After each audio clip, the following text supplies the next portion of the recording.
Hi, I'm Ivania. They threw parties without me, erased my name from family records, and told people I'd moved on. But what they really did was steal everything I had helped them build, behind my back. Until one forgotten clause, one paper trail, flipped the silence into power. Ever been betrayed by the people you loved the most, and had to choose between justice or peace? Before we dive in, what time are you watching this and where from? Let us know in the comments. I read every one. It was a Sunday in early spring when I found out my family had thrown a party, without me. I was coming back from a client site south of Dallas when I drove past my parents' house on Timberleaf Drive. Balloons fluttered in the breeze, cars lined both sides of the curb, and a professionally printed banner read, "Celebrating our pillar, Callista's 10 years leading Bundy freight." Callista, not our parents, not the family, just her. I parked 2 houses down and sat still behind the wheel. I didn't know what stung more, the fact that I hadn't been invited or the fact that I wasn't surprised. Growing up, I used to believe things would balance out, that hard work would be noticed, that if I just kept showing up, helping, making the right choices, I'd matter.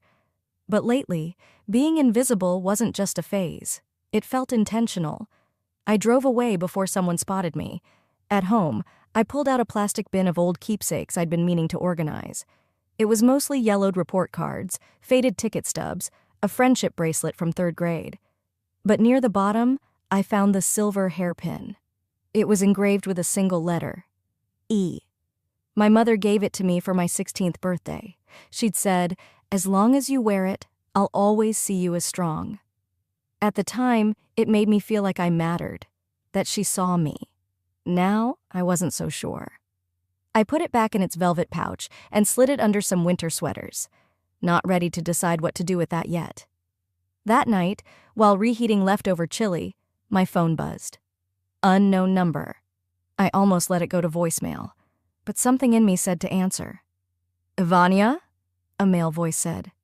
"This is Gerald Halbrook. I was your parents' estate attorney." Was? "I'm sorry to call out of the blue, but I've been meaning to follow up on the trust transition paperwork. You never returned your copy." I frowned. "What paperwork?" There was a pause. "It was sent 3 months ago, certified mail, to your apartment address in Garland." "I never received anything," I said. "Would you have a moment to meet in person?" he asked. "I think we need to review a few things together." The next morning, I went to the post office. The clerk checked the forwarding history on my mailbox. Apparently, my name had been temporarily removed due to a change of service form, signed digitally by my sister. "I'm sorry," the woman said. "It says the address was updated to Callista Bundy's name only." I didn't respond. I just nodded and walked back to my car, my ears ringing. I showed up at Mr. Halbrook's office by noon. He greeted me with a wary look and led me to a quiet conference room with blinds drawn halfway. "I want to be clear," he began. "What I'm showing you today is based on your parents' most recent instructions, but it may surprise you." He laid a copy of the current trust documents on the table. The signatures were real. The notary seal was there. My parents had legally signed over every piece of family property, land, and company share to Callista. "All of it?" I whispered. "I know this is difficult," he said, "but I thought you'd seen this before." I shook my head slowly. "Mr. Halbrook, in the older version, was I included?" He nodded. "Yes, as co-beneficiary. That version is still in our records.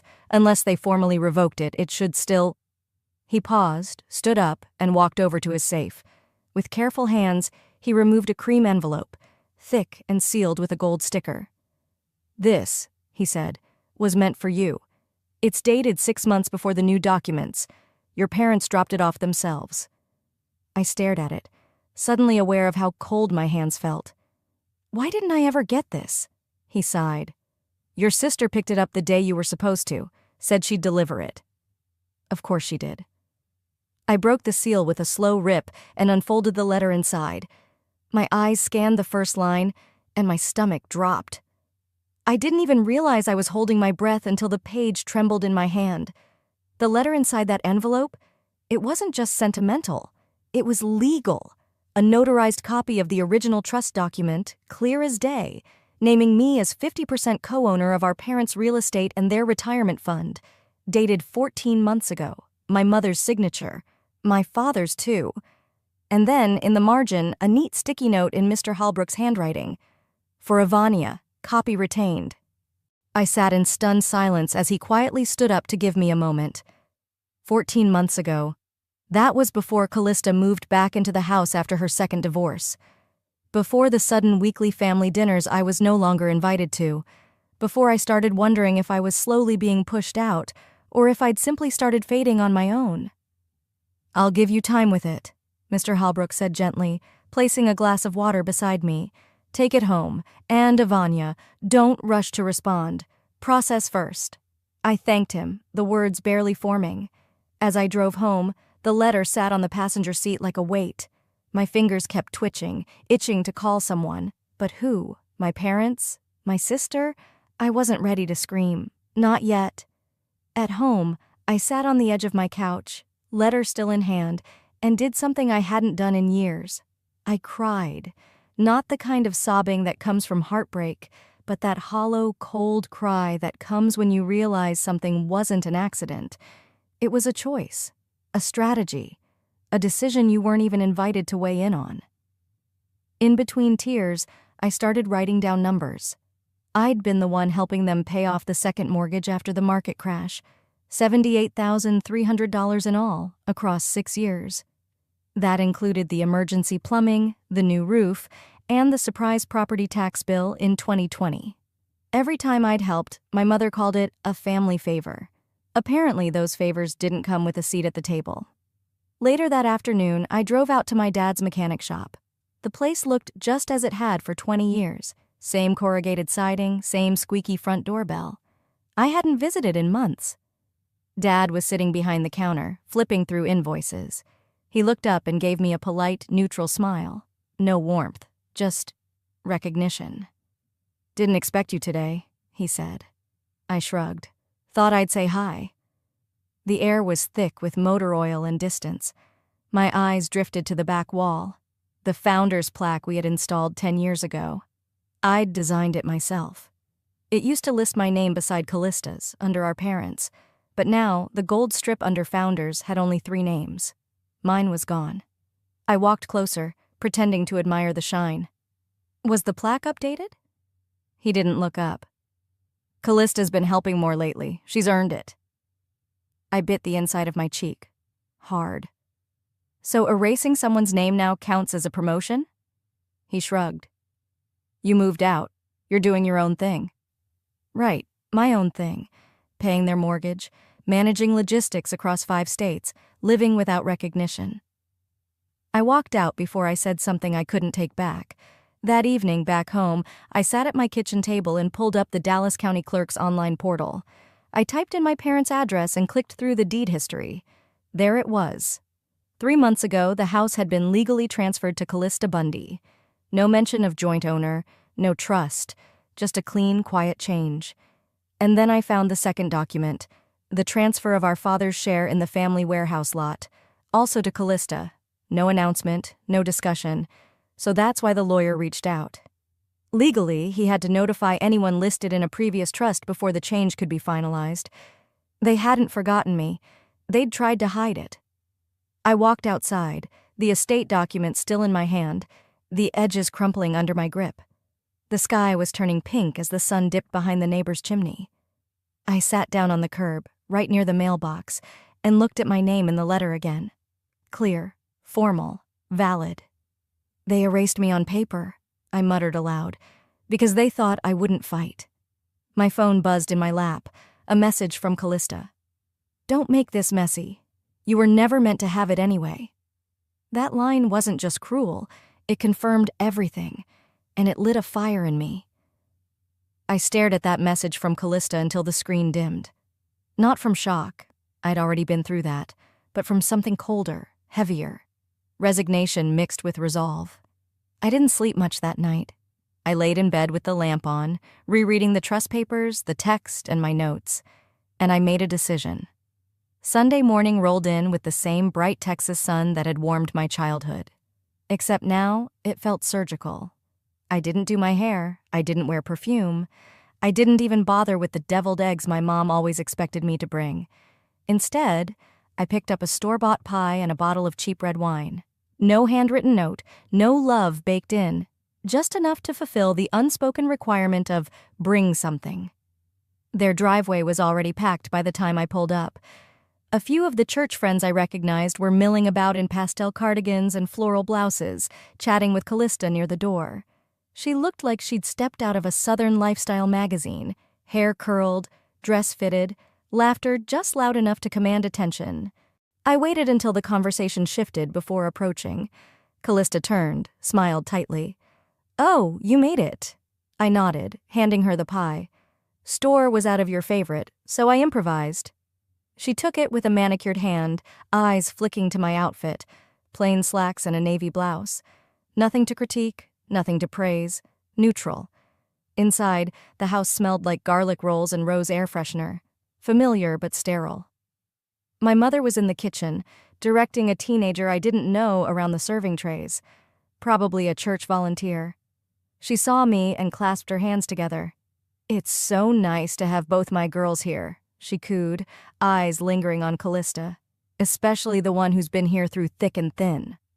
I swallowed. Not anger, not hurt, just data. A line filed away in the growing case folder in my mind. Lunch was buffet style. I served myself last, took the smallest portion, and made my way toward the corner armchair, but Callista gestured to the dining room.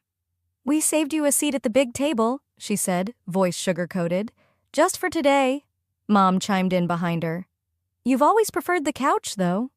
I sat at the adult table, not out of pride, but strategy. Small talk buzzed around us, retirement plans, choir rehearsals, Callista's charity work. And then, with a clink of her glass, she stood. "I just wanted to thank everyone for supporting my new initiative," she said, beaming. "The Callista Grace Foundation for Women in Recovery." Applause, camera flashes, my mother dabbing her eyes. "The startup funds came from the estate," Callista added casually. "My parents believe in what I'm doing, and I'm honored to carry the family legacy forward." I stared at my wine glass. Red droplets clung to the rim like evidence. That money, part of it was mine, or was supposed to be. After lunch, I began gathering dishes like I always had. My hands moved on autopilot, collecting forks, stacking plates. But just as I reached for the last glass, my father appeared beside me. "Don't worry about it. Callista's got it now." Like I was an intern whose contract had ended. "Of course she does," I said softly. As I turned, Callista leaned in, breath warm against my ear. "You're lucky I let you come today." That was it. I needed to breathe. I needed space. I excused myself and headed down the hallway to the guest bathroom, the one I'd painted for them 6 years ago during Mom's recovery. Still smelled like lavender sachets and pine sol. I locked the door and stared at myself in the mirror. The woman staring back looked tired, not from age, but from effort unnoticed. Flashes came, images, not memories. The time I sold my vintage camera collection to cover Callista's DUI attorney. The Christmas I skipped Maui because Dad needed new tires. The way Mom had cried when I gave her a used Toyota after her surgery, and how she told everyone at church it was Callista's idea. I opened the cabinet to grab tissue and noticed a thick envelope tucked between old coupons and expired Tylenol. My gut clenched. I pulled it out. It was an invitation. Cream cardstock with gold edges, Founder's Dinner. Honoring Callista Grace Bundy as sole legacy bearer of the Bundy family vision. The date? Next month. I sat on the toilet lid, reading it again. They were throwing a banquet on family funds to celebrate rewriting history, to toast her for stealing what I built. And they weren't even subtle anymore. I flushed the toilet without using it, washed my hands slowly, and opened the door. Callista stood in the hall, chatting with someone about guest lists and chicken or beef. I walked right past her. No pause, no confrontation, just a whisper. "I hope you enjoy the last meal where no one questions your lies." I didn't wait for a reaction. I didn't need it.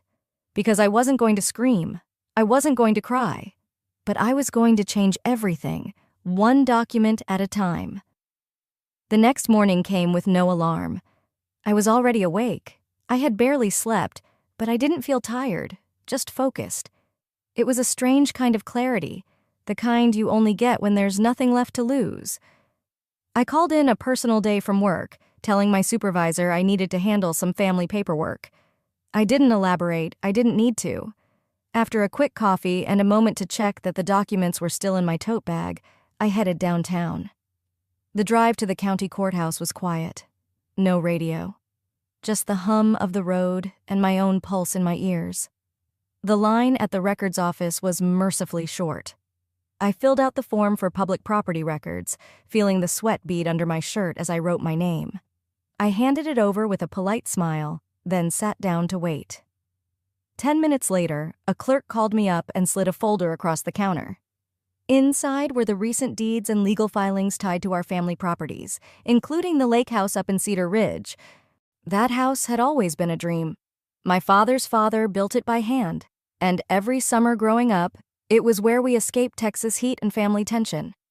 I used to believe if we were ever going to heal, it would happen by that lake. But the paper in my hand said otherwise.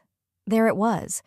A quitclaim deed dated just 3 months back, transferring the title solely to Callista, signed, notarized, and stamped. At first glance, it seemed legitimate. But then I saw it, the signature line. Ronald C. Bundy. The loops were off. The slant was wrong. It was almost, but not quite, his writing. I didn't need a handwriting expert to tell me what I already knew. I'd seen that signature before, years ago, on a field trip release form when Dad had been in Houston on a work job. Mom had signed it, mumbling, he'd say yes anyway. Back then, I thought it was harmless. Now I wasn't so sure. I printed 2 copies, placed them gently in my folder, and left the building with a numb sort of calm. I didn't rush. I didn't text anyone. Instead, I called Mr. Ledbetter, our family's former estate attorney. He'd retired 2 years ago, but still kept a home office on McKinney Avenue. When I told him what I'd found, he hesitated, but agreed to see me that afternoon. The moment I walked into his sunlit study, I felt 12 years old again, holding Dad's hand during a will update. Mr. Ledbetter had that kind of presence, firm, quiet, trustworthy. He listened carefully, didn't interrupt once as I laid out the documents. Then he picked up the deed, adjusted his glasses, and frowned. "This signature, it's off," he muttered. I nodded. "I think it was forged, by my mother." He didn't look surprised. "I've seen this happen before," he said slowly. "But what makes this interesting is, your father created a contingency trust in your name 10 years ago." I blinked. "A what?" "A trust," he said, "that activates if he's declared incapacitated or if there's credible evidence of financial manipulation. This document, if proven false, could trigger it." The room went still. "Would that override the current will?" I asked. "If the trust is valid and the trigger conditions are met?" "Yes," he said. "You could effectively reclaim legal control of a large portion of the estate." I left his house with hands that felt like they belonged to someone else, shaky but steady. I didn't cry. I didn't cheer. Instead, I called a mobile notary and a handwriting analyst. I didn't want a courtroom yet, but I wanted to be ready. I wanted truth documented, verified, and prepared like armor. Back at home, I carefully scanned every page into a secured cloud folder. I named it Bundy Archive. Just typing it made me want to vomit. That evening, as I was pouring tea, my phone buzzed. Unknown number. I let it go to voicemail. The transcript popped up a few seconds later. "Whatever you're digging into, stop. You're not thinking clearly. You don't want to destroy this family." I pressed play. It was my mother's voice, soft, measured, soothing, like a lullaby laced with poison. She was right about one thing. I didn't want to destroy the family. I just wanted them to stop destroying me. By Friday afternoon, I had all the pieces I needed, just not the will to look at them again. The handwriting analyst sent me the report digitally and confirmed it in plain, emotionless terms. The signature on the quitclaim deed exhibits significant deviations and is highly unlikely to have been written by the same individual who signed prior documents under Ronald C. Bundy. It was everything I feared and everything I needed. I saved the file to my encrypted folder, along with scanned copies of the original trust and the newer version that had my name erased. I named the folder Inheritance Integrity. It was the kind of name that sounded like a corporate security protocol, maybe because I knew what I was up against wasn't just a family issue. It was coordinated, calculated. That night, I tried to cook, but ended up letting the pan smoke. My appetite was gone, replaced by a restlessness that even sleep couldn't quiet. Saturday passed in a blur. Grocery store, laundry, vacuuming the same spot on the rug 3 times. I didn't want to think, but my body knew I was preparing for something. Then Sunday morning, it came. A text from Callista. Mom wants brunch at Stone Cafe, neutral ground. We should all just talk. Don't wear drama. I stared at it for a long moment, then typed back, I'll be there. I didn't go to make peace. I went to measure the distance between who they thought I was and who I had become. Stone Cafe in Plano had glass walls and industrial lighting, overpriced croissants and underseasoned eggs. It wasn't my kind of place, but it was perfect for people who liked to be seen. When I walked in, they were already seated. Mom wore one of her coral blazers, like she had something important to say. Callista stood when she saw me, arms open like we were long-lost friends. Evie, she said, and kissed the air near my cheek. Glad you came. I gave a half smile and sat down. The server brought mimosas. I declined. Conversation started with light chatter, weather, church announcements, a neighbor's new fence. But Callista led every topic. She gestured with confidence, quoted scripture to justify some point about forgiveness, and even dropped a few humble brags about a recent charity gala. Then Mom leaned forward, touched my wrist lightly, and said, You'll understand someday, Evie. We didn't want you burdened with property stuff. You've always been more sensitive. That word again. Sensitive. It wasn't just a word, it was a dismissal, a way to sideline me and still sound maternal. I felt the heat rising behind my ears. I wasn't going to lose control. Not here. Not for them. I dabbed my lips with my napkin and placed it gently on the table. I may be sensitive, I said softly, but I'm not blind. And I'm not small. Not anymore. Their expressions froze mid-smile.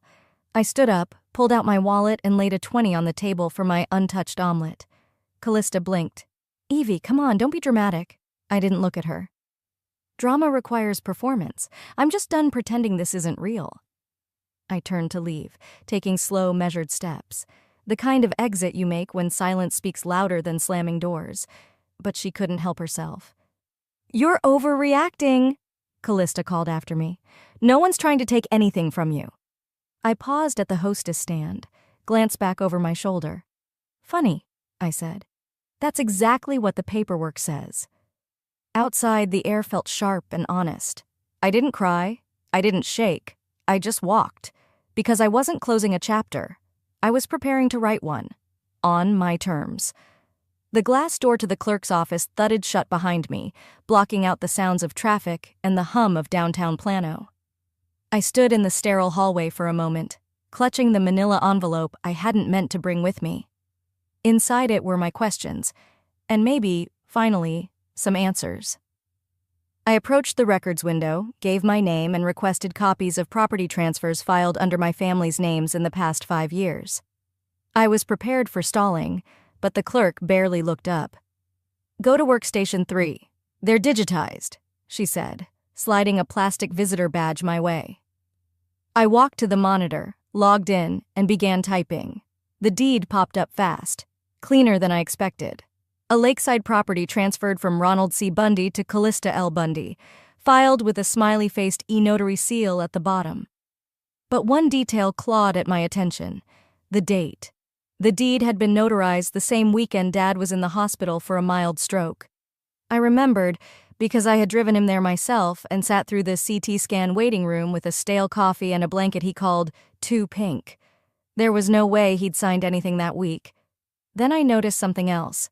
The name of the notary service, Texas Sign Notary, Remote Division. I copied the registry number and cross-checked it online. The notary was registered to a woman named Monica Varral, Callista's college roommate. I didn't even feel angry. Not in the explosive way people expect. What I felt was a cold shift in my bones. This wasn't just manipulation. It was fraud. I printed everything. The backdated filing, the registry info, the full deed.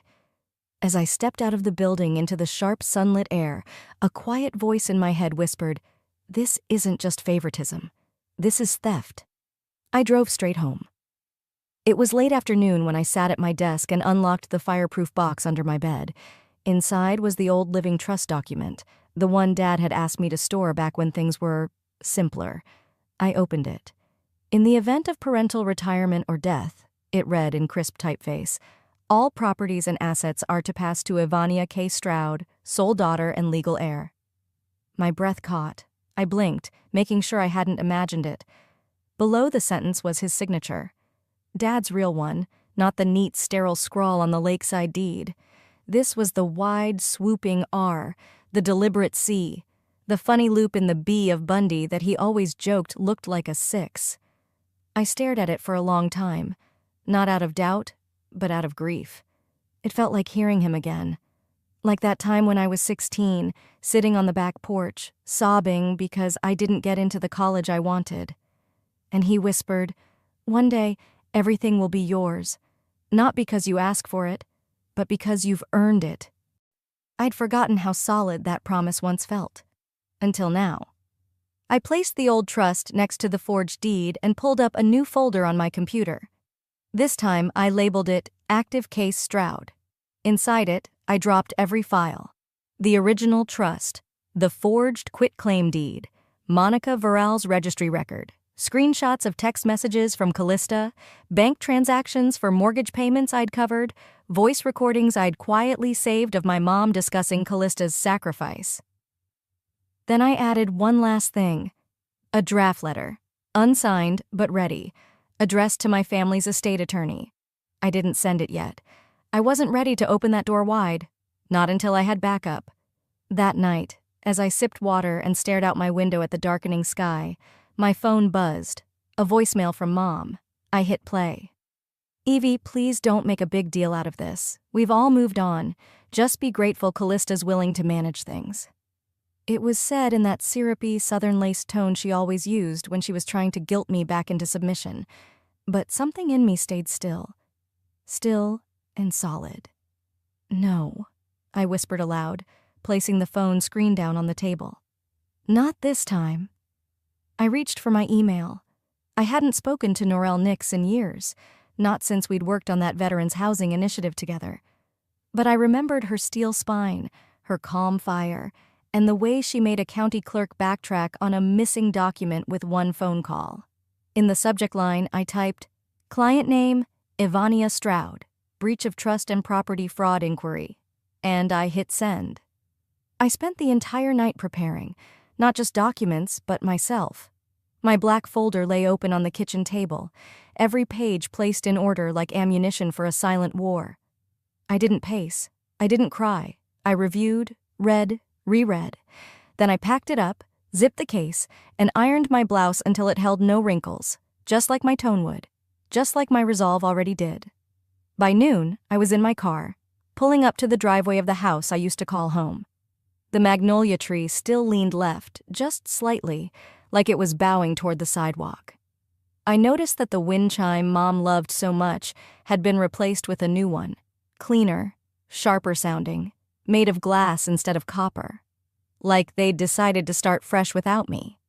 I parked slowly. No honk, no rush. My steps across the driveway were measured, heels firm against the cement. And when I rang the bell, it was Callista who opened the door, already smiling like she'd won. She wore white, not cream, not beige. White. Like this was some kind of coronation.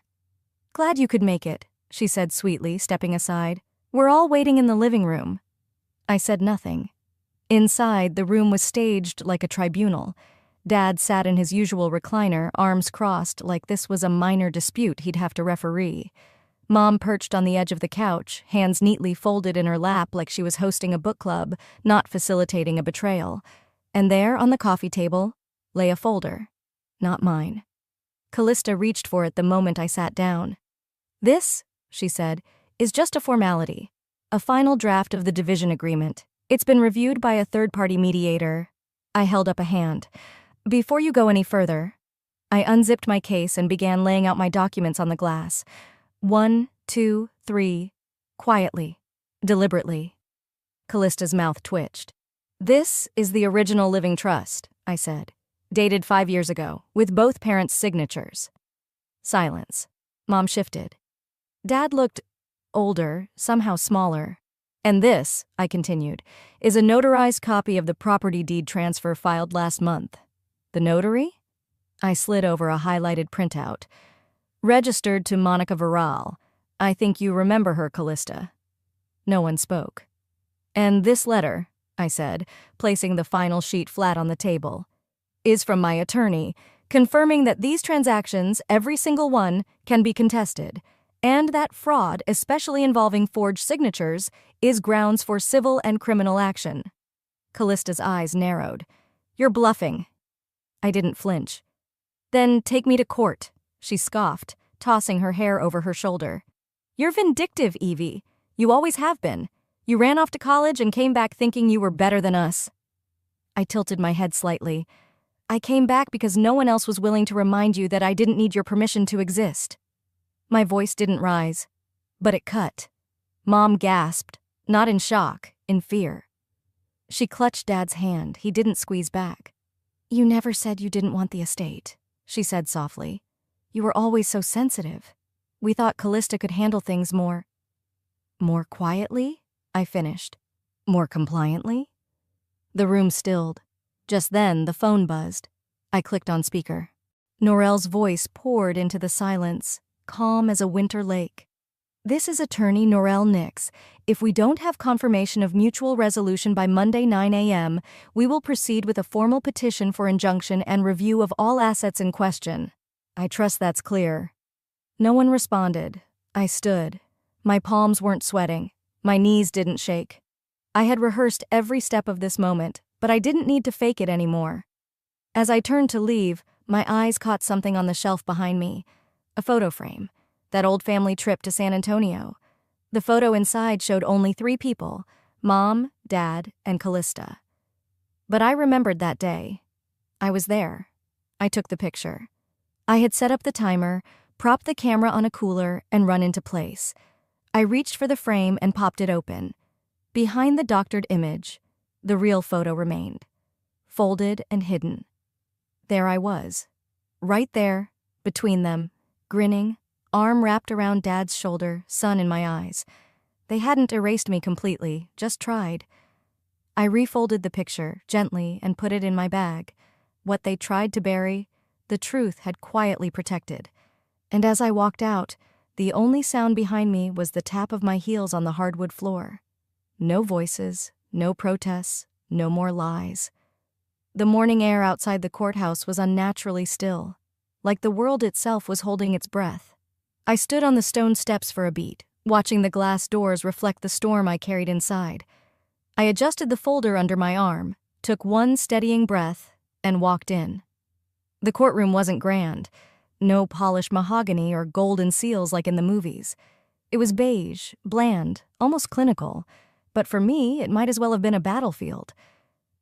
My parents were already seated, dressed in muted tones that tried to say, "We're just confused elders," while Callista sat poised in a tailored gray blazer, like she was running a board meeting. Her smirk didn't reach her eyes today, not after what had happened in that living room. I took my seat beside Norel, who gave me a quick nod without looking away from her stack of prepared filings. Calm, calculated, every word from her was like a scalpel, precise, intentional, and designed to expose what lay beneath. The bailiff called the session to order. When the judge entered, even Callista's posture stiffened. She wasn't smiling anymore, and then it began. After formalities, the judge turned to Norel. "You may proceed with your opening summary." Norel stood and without preamble played the audio recording. My heart thudded like a slow drumbeat in my chest. The sound came through the courtroom speakers, slightly muffled but unmistakable. Callista's voice laughing, then Mom's chiming in. Dad's quieter but still there. "Manipulated the dumb youngest one. She won't check. She just wants to be loved." The silence that followed was the kind that wraps around your throat. You could almost hear people blinking. The judge leaned forward, This recording has been verified? Norel nodded. Yes, Your Honor. Time-stamped, authenticated, and obtained legally by a third party who was present in the household at the time of the recording. Callista shot to her feet. That's taken out of context. Sit down, Miss Stroud, the judge said sharply. This court does not tolerate grandstanding. I didn't look at her. I didn't need to, because that clip wasn't just a revelation. It was confirmation. Everything I had feared, suspected, silently carried. It had been real. And now it had been heard. My parents? They didn't even turn their heads toward me. That hurt more than anything they had said, but it wasn't over. I opened my folder and pulled out one final page. This, I said, rising to address the room, is the part they forgot. Norel handed it to the clerk, who passed it to the judge. It's a clause written into the original family trust, I continued. Signed by my grandfather before he passed. It grants me full veto power over any family asset transfer made before I turn 35. And when is your 35th birthday? The judge asked, flipping through the document. 2 days from now. The judge looked over his glasses. Then, as of the day after tomorrow, the contested assets cannot be transferred without your express consent. I could hear Callista's breath hitch. She turned toward our parents. You knew about this? She hissed. Did either of you even read it? Mom's face was pale.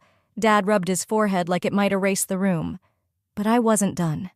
From my coat pocket, I pulled something crumpled but sacred. The tiny origami crane. Faded, worn at the wings.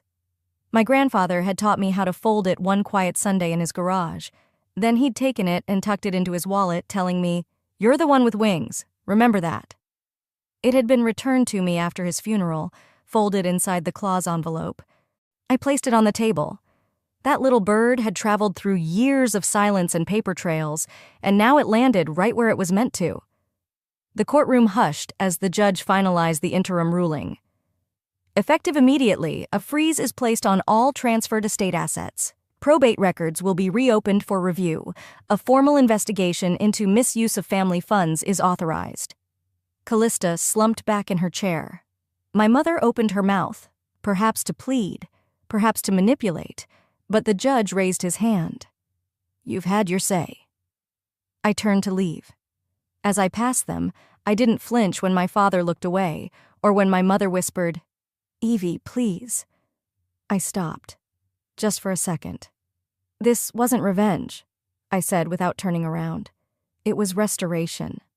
And with that, I left, not storming out, just walking forward, finally unburdened. The gravel crunched beneath my tires as I pulled into the driveway of my grandfather's house. No, my house now. The title deed bore my name alone. But I wasn't arriving like a victor. I wasn't here to gloat. I was here to breathe. The house still looked much the same from the outside, save for the new coat of paint and the trimmed hedges. But inside, everything felt stilled, not empty, just full of memory. The kind that wraps around your ribs and asks if you've really healed or just learned how to carry the ache better. I let myself in and shut the door gently behind me. It was quiet, save for the faint creak of the wood floor as I walked across it. The scent of cedar still lingered, faint and warm, like the memory of a hug. I placed my keys on the entry table and ran my hand along the old bookshelf where my grandfather used to line up his black-bound ledgers and gardening magazines. Each room still held a trace of him, a man who never raised his voice but left echoes deep enough to carry through decades. This space hadn't forgotten me, even when my family had. I wandered into the kitchen, now brighter after the renovation. Marble counters, updated cabinets, but that same window above the sink where he used to hum while rinsing tomatoes from the garden. I stood there for a moment, letting the morning light hit my face, and felt something shift. Not closure, just stillness. And in that stillness, peace. The knock at the door startled me out of my thoughts. I walked back and opened it to find Mrs. Alden, the neighbor from 2 houses down, holding a weathered envelope. "Found this in the mail slot at the old church mailbox," she said, adjusting the thin scarf around her neck. "It's for you. Looks old." I took it, my fingers already recognizing the handwriting. My grandfather's. Back inside, I sat down on the living room armchair, the one that still creaked in the same spot it always had, and opened the envelope. The letter was dated just 5 days before he passed. His words, in careful loops, spilled across the page like a quiet hand on my shoulder. Evie, if you're reading this, then the winds must have shifted. I feared they might. People forget what's fair when fear gets involved. I've always known your heart. It's why I chose you. Because you'd protect, not possess. Speak softly, but stand when it matters. Sometimes justice takes time. But it always knows where to land. Love, always, Papa. I folded the letter back slowly, sealing the moment into my chest like a keepsake. A quiet exhale escaped me, not relief exactly, more like release. My phone buzzed. A voicemail, from Mom. I didn't press play right away, just watched the screen pulse. Then curiosity got the better of me. I listened. Her voice, strained, a little softer than I remembered. Evie, we didn't know how much you meant until you walked away. Maybe we didn't want to. I don't expect you to forgive us, I just hope you're okay. There were no tears in my eyes, just a long, hollow breath. I wasn't angry, not anymore. But I wasn't ready to open that door again either. Some things don't need slamming to be closed. Later that afternoon, I walked upstairs to what used to be his study. I'd turned it into a reading room with white curtains and a shelf of books he would have loved. On the mantel, I placed something small and delicate, my folded crane. It wasn't just paper. It was the part of me they tried to erase. The child who folded hope into corners, who stayed quiet because she thought love had to be earned. She lived here now. Proud, whole. I didn't burn bridges, but I wasn't rebuilding them either. Down the street, a group of kids raced past the gate, laughing. One girl, maybe 10, chased a paper bird twirling in the breeze. I smiled, because I wasn't chasing approval anymore. Not from people who had looked right through me for years. They gave away the estate thinking I was dispensable. But I had always been the foundation. The quiet one, the steady one, the one who knew what was worth keeping and what needed to be let go. I stepped outside, locked the door behind me, and paused. No goodbyes, no announcements, just the morning sun on my face and a life of my own waiting to begin. Sometimes you don't need to slam the door. Sometimes not returning is loud enough. Sometimes standing up for yourself doesn't mean shouting. It means walking away with your dignity intact. This story wasn't about revenge. It was about reclaiming worth after years of being overlooked.